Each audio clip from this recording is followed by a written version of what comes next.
নমস্কার, গুরু কৃপাই কেবলম। আজ আমি একটি শিক্ষামূলক আলোচনা করব।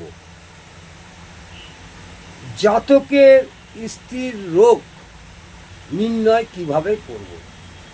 জাতকের ছক বিচার করে তার স্ত্রীর রোগের বিচার করা।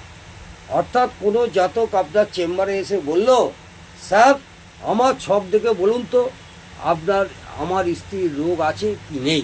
অনেকে অবশ্য পরীক্ষা করে।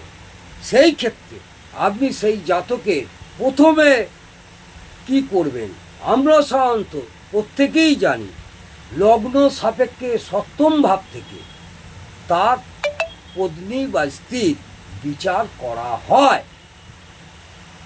যেসব ছাত্রছাত্রীরা জ্যোতিষ নিয়ে চর্চা করছেন এবং যেসব ভাই বোনেরা জ্যোতিষ শিক্ষা করছেন তাদের উদ্দেশ্যে বলবো, মাথায় রাখবেন লগ্ন সাপেক্ষে সপ্তম ভাব থেকে গণনা করলে পত্নীর বা স্ত্রীর অসুখের বিচার করা যায়।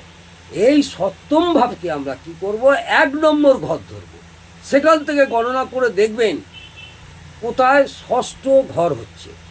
অর্থাৎ ষষ্ঠ ঘর গণনা করলে দেখা যাবে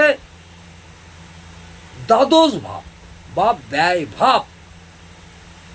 এই ব্যয় ভাব থেকে সেই জাতকের পত্নী বা স্ত্রীর রোগের বিচার করা যায়।